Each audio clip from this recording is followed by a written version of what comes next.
안녕하세요. 얼마 전 이혼한 30대 여성입니다. 이렇게 남에게 제 이야기를 해본 적이 거의 없어서 어떻게 시작해야 할지도 모르겠네요. 일단 제가 왜 결혼 생활이 어땠는지 이야기를 좀 해보고 싶어요. 이미 이혼까지 한마당에 굳이 그런 이야기를 못하러 하고 싶어 하냐 하실 수도 있겠지만 제 나름대로의 마무리라고 할까요? 혹시나 이 이야기가 남들 입을 타고 시어머니 귀에 들어가면 더 좋을 것 같기도 하고요. 하긴 이제 제 시어머니도 아니지만 달리 부를 호칭이 마땅치 않아 일단은 어머님이라고 부르긴 해야겠네요. 아무튼 저희 어머님은 아직도 저와 당신 아들이 왜 이혼을 했는지 납득을 못 하십니다. 아니, 오히려 제 탓이라고 생각하세요. 야박하고 못된 며느리, 아마 결혼 생활 내내 어머님께 저는 그런 며느리였던 모양입니다. 하지만 어머님의 그 밑도 끝도 없는 욕심을 맞춰줄 사람이 그것도 아무 조건 없이 대가 없이 말이에요. 이 세상에 몇이나 될지 물어보고 싶네요. 친구의 소개로 만난 남편은 사람이 밝지만 동시에 내면엔 슬픔이 가득한 사람이었습니다. 처음엔 이유를 알지 못했기에 그저 감수성이 풍부한 사람 정도로만 이해를 했고요. 하지만 연애를 시작하고 얼마 지나지 않아 같이 술을 마시다가 남편의 가족관계를 알게 되었습니다. 제 어머님은 아버님의 두 번째 처였어요. 물론 정상적으로 이혼하고 재혼한 부인이라면 요즘 세상에 흉일할 것도 못 되지요. 하지만 그런 게 아니라 아버님께서 아픈 첫째 부인을 내버려두고 지금의 어머님과 살림을 차리셨던 거예요. 그 과정에서 자식, 그러니까 제 남편까지 낳으신 거고요. 드라마에서나 나올 법한 이야기라 솔직히 저도 너무 충격이었습니다. 아무튼 이후로 첫째 부인이셨던 큰어머님이 돌아가시면서 이렇게 표현해도 될지 모르겠지만 지금의 어머님이 자연스레 그 자리를 꿰차게 되셨다대요. 문제는 아버님을 제외한 친가 쪽 누구도 어머님을 곱게 봐주는 사람이 없었다는 거지만요. 그리고 남편에게는 배다른 형제, 위로 3살 많은 아주버님도 있습니다. 그 아주버님과는 당연히 사이가 좋지 않고요. 아무튼 그런 환경에서 자라다 보니 남편은 아버님과 아주버님에게 상당히 거리감을 느끼고 있었던 반면 어머님과는 다른 모자지간들과는 달리 더 끈끈한 애착관계가 형성되어 있던 거지요. 하지만 이런 가정환경이 솔직히 제 결혼 생활에 영향을 끼칠 거라곤 생각하지 못했습니다. 남편이 어머님을 많이 걱정하는 건 알고 있었지만 소위 마마보이의 기질은 보이지 않기도 했고 결혼 이야기가 본격적으로 오가던 당시에 어머님이 저를 무척 마음에 들어 하시며 정말 잘해주셨거든요. 그래서 저도 아무래도 집안 사정도 다 알던 상황이었으니 이제 어머님께 아들만 있는 게 아니라 믿을 만한 며느리도 있다는 사실을 꼭 느끼게 해드리고 싶었어요. 하지만 결혼하고 얼마 지나지 않아서 어머님이 저를 왜 마음에 들어 하셨던 건지 알게 되었고 그 이유가 솔직히 달갑지만은 않았습니다. 형편이 변변치 않았던 시댁과 달리 친정은 궁색하지 않아요. 초등학교 교장 선생님까지 하시고 퇴직하신 친정아버지와 간호사로 일하시던 친정어머니 밑에서 비교적 여유 있는 10대, 20대를 보낼 수 있었지요. 자식이라곤 저 하나가 전부라서 저에게 필요한 것이라면 가능한 전폭적으로 지원해 주셨고요. 그래서 덕분에 저도 대학교 졸업 후 바로 대기업에 입사할 수 있었다고 생각합니다. 뿐만 아니라 저에게 미리 증여해 주신 아파트가 있었기에 저희는 어느 다른 대부분의 젊은 부부들과 달리 비교적 여유로운 결혼 준비가 가능했어요. 하지만 시댁은 원래는 아버님을 포함해 형제분들이 가족 사업을 했었는데 언젠가부터 형제분들이 아버님을 시샘하면서 쫓아냈다고 하대요. 그리고 이후로는 지인들에게 묻고 물어 소일거리를 하면서 그럭저럭 생활만 이어나가고 계신 상황이었고요. 하지만 이런 상황 때문에 친정에서 결혼을 반대하거나 그런 일은 없었습니다. 일단 남편이 저희 부모님께 너무 잘했거든요. 저희 부모님이 가족관계나 재산 등과는 상관없이 자기 한 사람을 봐주시는 게 너무 감사하다면서요. 그리고 당연히 제 입장에서는 결혼 상대가 그런 소리를 하니 감동할 수밖에 없었고요. 그리고 남편 말대로 저희 친정부모님은 정말 남편의 사람됨됨이를 가장 중요시 여기시는 분들이었습니다. 부모님이나 재산 같은 건 남편의 의지대로 바꾸고 선택할 수 있는 문제가 아니니 그런 것들로 남편을 비난할 생각은 전혀 없다 하셨지요.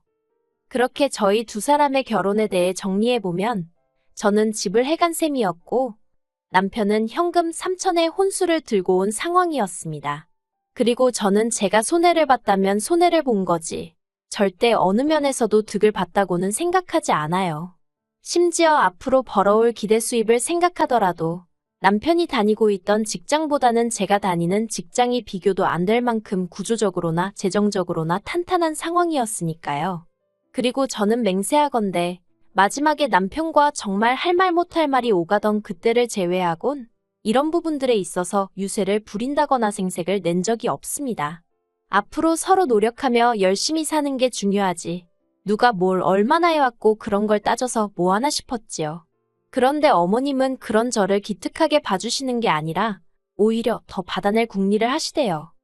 결혼 전 남편은 어떻게 보면 시부모님께는 유일한 희망이자 기댈 곳이었던 모양입니다.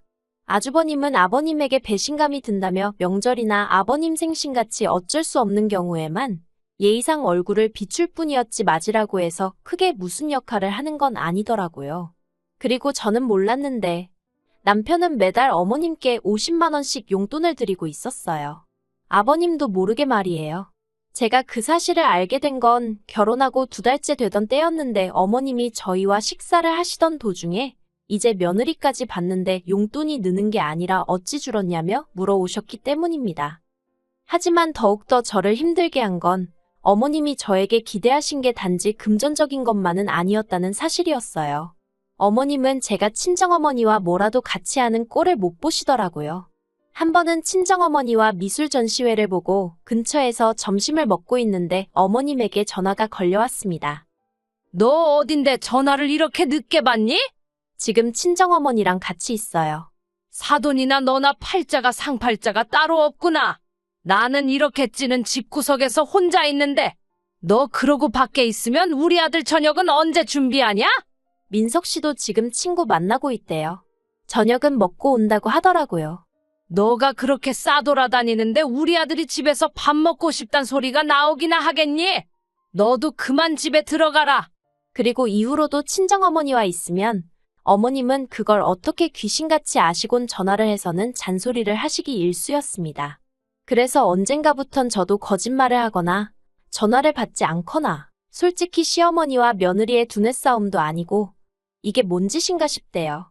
그리고 이 상황을 두고 남편은 제가 친정어머니랑 시어머니를 차별해서 그렇답니다. 자기 어머니, 그러니까 어머님은 딸도 없고 자기는 아들이라 저처럼 살갑게 못하지 않냐면서 저더러 친정어머니께 하듯이 어머님한테도 좀 해드리면 안 되냐 그러대요. 그리고 그때는 아 정말 그런가 하는 생각과 함께 내가 너무 생각이 짧았구나 싶어서 알겠다 했습니다. 그래서 이후로 몇 번인가 어머님을 모시고 영화도 보러 가고 쇼핑도 가고 그랬어요. 하지만 이내 친정어머니와 시어머니는 절대로 같을 수 없다는 사실을 알게 되었지요. 일일이 말하지 않아도 어느 정도 눈치채셨겠지만 하나라도 더 챙겨주고 싶어 하시고 행여딸이 피곤하진 않을지 걱정해 주시던 친정어머니와 달리 어머님은 모든 것이 당신 위주여야만 했습니다. 그리고 어떻게든 제 지갑에서 10,000원이라도 더 나오게 하시려고 혈안이 되신 분 같았달까요. 티 하나 사드리겠다고 하니까 골프도 치지 않으시는 양반이 요새는 골프 옷을 일상복처럼 입는 게 유행이라 하더라며 30만 원씩 하는 세일도 안 하는 티셔츠를 고르시질 않나. 심지어 한 번은 상견례 때 저희 어머니가 들고 나왔던 뭐 명품 브랜드를 백화점에서 발견하시곤 그걸 사달라고 하시는 거예요. 그래서 제가 죄송하지만 그 정도 사드릴 형편이 안 된다고 했더니 니네 엄마였음 사줬겠지? 그러시대요.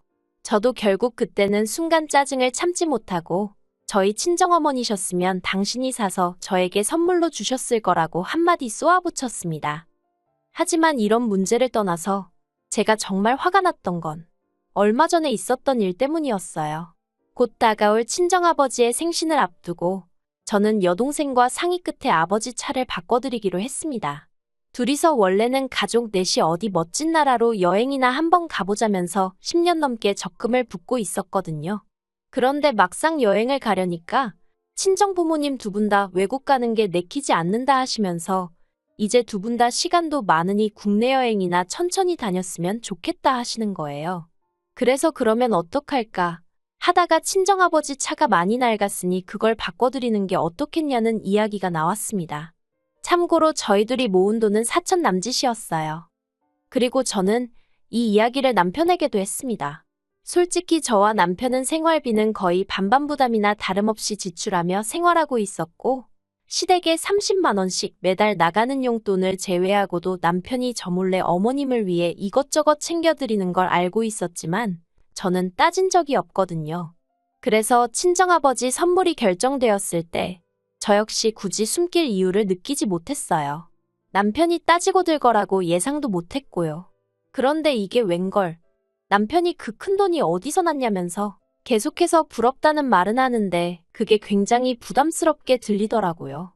그리고 이 이야기는 이내 어머님 귀에도 들어갔던 모양입니다. 며칠 뒤 시댁에서 식사를 하던 와중에 갑자기 어머님이 저더러 당신 생일을 알고 있냐입니다. 당연히 알고 있다고 2달 정도 남았네요 했습니다. 그러자 어머님이 당신은 차까진 안 바란다면서 대신 유럽 여행을 다녀오고 싶으시다대요. 저는 뭐라고 할 말이 없었습니다. 그렇다고 무건수행을 하고 있을 순 없어서 가까스로 그러시냐고 잘 다녀오시라고 했지요. 그랬더니 어머님이 그게 무슨 뜻이냐며 니들이 보내줘야 할 거 아니냐입니다. 정말 할 말이 없더라고요. 왜 저희가 보내드려야 하냐 따지기도 싫었어요. 따져봤자 어떻게 나오실지 그 레파토리는 이미 줄줄줄 외울 만큼 들어왔으니까요. 그리고 남편은 중간에서 눈치를 살살 보더니 너무 갑작스럽다면서 우리도 한번 상황을 보겠다는 이도저도 아닌 대답을 하더라고요. 남편이 돼서는 아니다 싶은 건 자기가 나서서 딱 잘라주면 좋겠는데 말이에요. 그리고 그렇게 집에 와서 저희 부부는 사흘 동안 한마디도 섞지 않았습니다. 화도 나고 답답하고 그렇다고 남편하고 이야기해봤자 그 속이 풀릴 것 같지도 않아서 제가 피했던 것도 있어요. 그리고 마침내 남편이 먼저 말을 걸어왔습니다. 가까스로 한다는 소리가 장인 장모님은 이제 안 가본 곳 없이 다 다녀보셨고 이번에 당신이 처제랑 차도 바꿔드리기로 하지 않았냐? 그런데 우리 부모님은 일본 한번 다녀오신 게 전부고 다른 나라는 구경도 못 해보셨다. 그러니 이번에 저희가 적금 들었던 거 깨서 유럽 한번 보내드리면 안 되냐입니다. 어이가 없어서 그럼 당신 돈으로 보내드리라 했습니다. 그랬더니 뻔뻔하게 한다는 소리가 자기가 돈이 어딨냐대요. 그래서 없으면 못 보내드리는 거지. 원래 없으면 못하는 게 맞는 거라고 저도 받아쳤어요. 그러자 남편이 저더러 진짜 너무한다면서 장인 장모님은 누릴 거 다 누리고 사시는데 자기 부모님도 그렇게 좀 살면 안 되는 거냐입니다. 어이가 없어서 제가 남편더러 우리 부모님이 누릴 거 누리고 사시는데 시부모님이나 당신이 뭐 보태준 거 있냐고. 사람이 사는 게 다 다르지 어떻게 다 같을 수가 있냐고. 능력대로 사는 거지 하고는 소리를 질러버렸네요. 그리고 그 싸움을 계기로 남편은 집을 나갔습니다. 저처럼 치사하고 더러운 여자랑은 못 살겠다며 잘못을 인정하면 그때 연락하라나요. 어이가 없어서 나야말로 당신처럼 욕심 많은 사람하곤 못 산다고 다신 들어올 생각도 하지 말라고 했습니다. 그런데 이때도 남편이나 저나 둘 다 이혼 얘기는 안 했어요. 그리고 적어도 저는 저희가 부부싸움을 평소보다 크게 하고 있다고 생각했지 이혼까지 하게 될 줄은 상상도 못했네요. 하지만 남편이 기어이 선을 넘더라고요. 며칠 만에 연락을 해온 남편은 저더러 할 이야기가 있다며 집에서 기다리라 했습니다. 그리고 어리석게도 저는 내심 남편이 드디어 정신을 차렸나 싶었기에 겉으론 툴툴댔지만 그래도 마음 한켠에선 안도를 하게 되었지요. 그런데 며칠 만에 만난 남편은 저에게 생각지도 못한 이야기를 꺼냈습니다. 자기가 곰곰이 생각을 해봤는데 제가 너무 온실 속의 화초처럼 자라서 모르는 게 많은 것 같다는 말 같지도 않은 소리를 하더니 이참에 회사 때려치고 대신 어디 못 사는 동네에 가서 어려운 사람들 돕는 봉사활동을 좀 해보는 게 어떻겠냐대요. 이런 세상도 있다는 걸 몸소 겪고 나면 마음이 한결 너그러워질 거랍니다. 솔직히 처음엔 남편이 무슨 자다가 봉창 두들기는 소리를 하는 건가 싶었어요. 그런데 남편은 계속해서 한다는 소리가 제가 저보다 훨씬 더 좋지 않은 상황에서도 정을 나누는 사람들이 있다면서 저도 그런 걸 좀 배울 필요가 있어 보인답니다. 그리고 그렇게 되면 제가 어머님 아버님에 대한 마음도 달리 먹을 수 있을 거라나요. 어처구니가 없어서 그러니까 지금 내가 마음이 좁아서 이런다고 생각하는 거냐 물었습니다. 그랬더니 그게 아니면 지금 이러는 이유가 뭐냐며 저더러 장인 장모님 놀러 다니고 할 때 시부모님 생각은 안 나더냐. 그거 여행 한번 보내드리자고 한 게 이렇게까지 나올 일이냐. 자기는 정말 너무 서운하답니다. 어이가 없어서 당신 부모님 형편이 여의치 않은 게 내 잘못이냐 아니면 내 친정 부모님 잘못이냐? 왜 그걸 우리가 보상을 해줘야 하는 거냐? 저도 지지 않고 소리를 질렀어요. 그리고 결국 다툼은 커져서 이럴 거면 차라리 헤어지잔 이야기까지 나오게 된 거고요. 저는 솔직히 지금까지도 제가 야박했다거나 너무했단 생각은 들지 않습니다. 남편은 제가 시댁과 친정을 차별하여 이사달이 난 거라고 끝까지 제 탓을 했지만 100번 양보해서 유럽 여행 한 번쯤은 보내드릴 수도 있었겠지요. 하지만 정말 그게 끝이었을까요? 저는 유럽 여행이 시작이었다고 봅니다. 이후로 더 큰 것을 더 자주 바라셨을 거예요. 그리고 그 기대에 부응하지 못할 때마다 저는 남편과 이런 다툼을 반복해야만 했을 거고요. 생각만 해도 끔찍하네요. 남편과 헤어지게 된 현실은 속상하고 말로 이루 표현할 수 없을 만큼 가슴이 헛헛합니다만 어쩔 수 없었다고 생각해요. 아이가 없으니 다행이란 생각도 들고요. 저는 제 분수대로, 남편은 남편 분수대로 잘 지냈길. 아니 알아서 하겠지요 뭐. 무튼 저는 잘 지내볼 생각입니다.